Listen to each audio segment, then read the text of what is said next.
대종상이라는 상표권이 경매에 나온 거예요. 상표법상 서비스는 상인이 하는 행위인데 영화제는 서비스일까요? 자, 가겠습니다. 대종상. 여러분, 대종상 아시죠? 전통과 역사를 자랑하는 그 영화제. 1962년에 최초로 시작을 했다고 하니 벌써 뭐 60년이 넘는 역사를 가졌네요. 근데 그 대종상이 등록 상표인 거 아세요, 혹시? 그리고 그 상표권이 경매에 나온 거 아세요? 참 신기하면서도 안타까운 일입니다. 이게 무슨 일인지 빠르게 시작하겠습니다.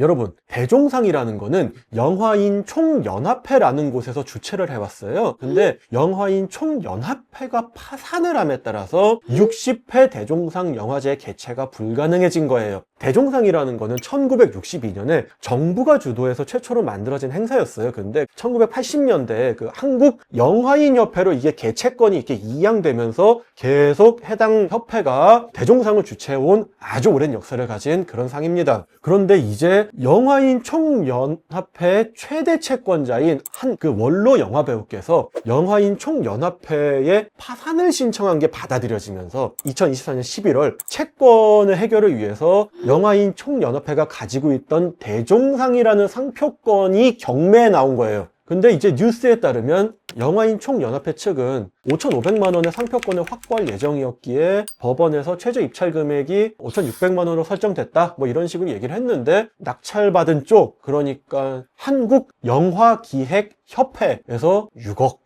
적원했다고 합니다. 영화인 총연합회 측은 그러면 6억 이상을 써야 되겠죠. 근데 그 이상을 낼 여력이 없어서 2024년 11월 28일에 포기 의사를 법원에 전달했다고 합니다. 근데 뭐 아직까지 법원에서 정식 매각 승인은 나지 않아서 제가 이 영상을 찍고 있는 2025년 1월 초 상표권자는 아직 사단법인 영화인 총연합회이긴 합니다. 그리고 영화인 총연합회하고 채권자는 막 서로 이제 비방을 하면서 이 사단이 난 거는 네 탓이야 를 주장하고 있네요. 뭐 누가 옳은지는 모르겠습니다만 대종상이라는 영화제가 문을 닫을 수도 있다니 참 그 명성이 참 많이 안타까운 것 같습니다. 자, 여러분 이 얘기 한번 해볼게요. 대종상 뭐예요? 영화제예요. 영화제. 그러니까 뭐 연말에 무슨 가요대상, 연기대상 막 이런 행사예요. 그럼 제가 여러분들께 늘 드리는 얘기 중에 그런 거 있죠? 상표는 뭐다? 상품이나 서비스를 다른 사람의 것과 구별하기 위한 표시다. 이젠 대충 외우셨을 거라고 생각합니다. 근데 좀 이상하죠? 영화제는 서비스일까요? 상표법상 서비스는 상인이 하는 행위인데 대종상 영화제를 상인의 행위로 보기에는 좀 살짝 괴리감이 있죠. 심지어 무슨 관객 모으는 콘서트도 아니고 공식적인 행사잖아요. 또 특이한 게 하나 있죠. 대종상의 상표권 등록번호는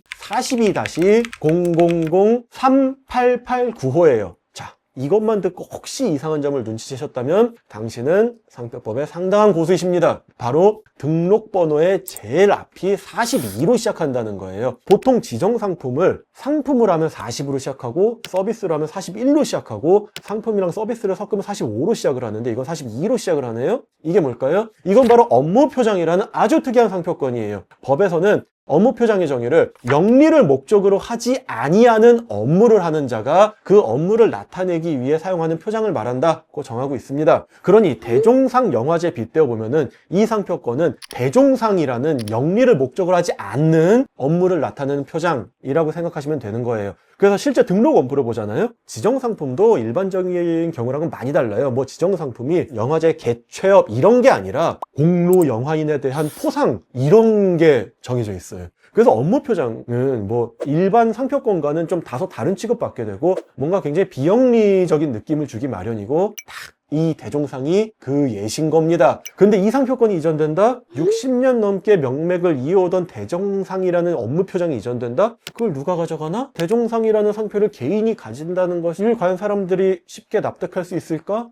이런 문제가 발생할 수밖에 없겠네요. 그래서 실제 영화계에서는 이를 두고 상당히 설왕설래하고 있는 것 같습니다. 이건 전적으로 개인적인 생각입니다만 대종상이라는 영화제가 갖는 역사, 명성 보존하기 위해서 이 상표권을 갖게 되는 사람은 그 무게를 반드시 짊어지셔야 한다는 생각입니다. 누구든 사익을 위해서 이 상표권을 가져가게 된다면 많은 영화인들이 대종상에 등을 돌리게 될 것이고 그렇게 되면 대종상은 더 이상 의미가 없어질 것 같긴 합니다. 끝!